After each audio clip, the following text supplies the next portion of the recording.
Hi guys, today I'm looking at the Spexman 1 SPX01 5.8 gig FPV diversity goggles.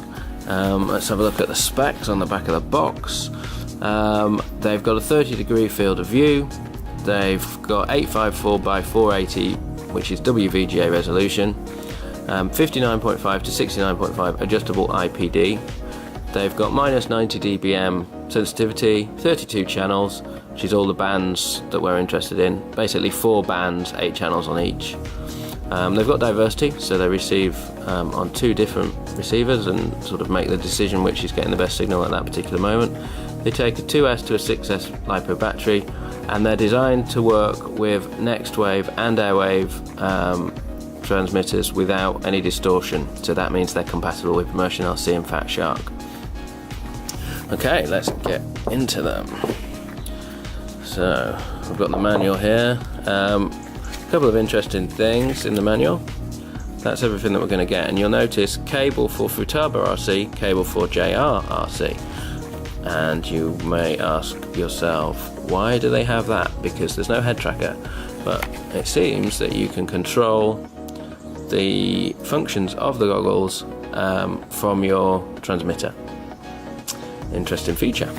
Okay, this is a mock-up of the screen. You'll see you're going to see an OSD, which will tell you what mode you're in, for instance div for diversity, what band you're on, what channel you're on, and top right your battery indicator. So first of all, you get these sticky back foam pads for making it more comfortable or for blocking out the light better for your particular face. Then the main event, we've got quite a nice goggle box, quite big. I think that's because it includes all the cables inside the box. There's 2 humps as well. I think that's for the 2 SMA connectors on the goggles themselves. Of course this has diversity, so 2 antenna inputs. I've opened that up, got 1 cable jumping out already. That's an AV input or output cable. I've got another one of those because there's AV in and AV out on these. Then you've got this connector, which is 3.5mm to 3.5mm jacks, which is connecting to a JR radio or a Spectrum or a Turnigy radio, that sort of thing. Futaba for the same thing, and a power cable, which is a DC barrel plug at one end and a Beck plug at the other, so you can plug in all sorts of different LiPos directly into the goggles, and then 2 5.8 gig dipole antennas. Now let's have a look at the goggles themselves.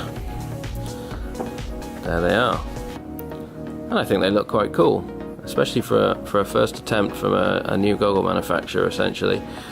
This is a camera on the front, which you can push that button, OK, and it will show you that view from that camera full screen. If you press that again, it will go back to being picture in picture. You can turn it off as well. I'm not 100% sure what the requirement is for that, but presumably it's to you can check your surroundings, see if someone's come up to talk to you, or if someone's trying to steal all your equipment, you can just push that and see what's going on. Interesting feature, quite unique on the market. So looking at the top, you can see we've got plus minus, an OK button, menu button, and mode. And the menu is quite nice. You press menu, you get a graphical display on the screen, and you can set your preferences, I suppose, your various options, the different bands you want to use, how opaque the OSD is, all that kind of stuff. It's quite neat. Let's have a look on the bottom. So we've got HDMI input, we've got AV in, AV out, and headphones. And on this side we've got the power input, the DC barrel plug, the PPM input, so you can control it from your transmitter, and then here you've got your adjustable IPD. And this little part on the bottom appears to be an air intake. So when you power these up, you'll notice that there's a little fan whirring away. So it obviously needs a little fan to keep it cool. Yeah, they're quite nice. I haven't been able to try them yet. They don't seem to be very compatible with the Hubsan H107D, which is all I've got with me here, unfortunately, so I haven't been able to fly with them, but I'm back in the UK in a couple of days, and I'll give them a go with a proper immersion RC or Fat Shark transmitter. For power, by the way, you can put a Fat Shark battery or another LiPo in there. If it's got a DC barrel plug on it, like a Fat Shark battery has, then it can just plug straight into there. And it may be that FlySight released their own similar battery. I haven't been supplied with one of those, and I don't know if they make one, but I wouldn't be surprised if they didn't come out with one of those. So yeah, great piece of kit. I think they're going to do very well. We'll have to see if any changes come out with the production models, but I think they'll do very well. We don't know the pricing yet either. That's the other thing, of course. That will be very interesting to see as well.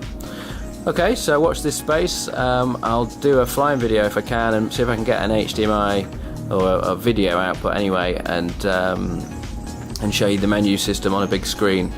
I think that'll be the best way to do it, rather than trying to poke the lens down the camera lens down this lens, as it's very hard to see in that instance. So, okay, thanks for watching. Catch you next time.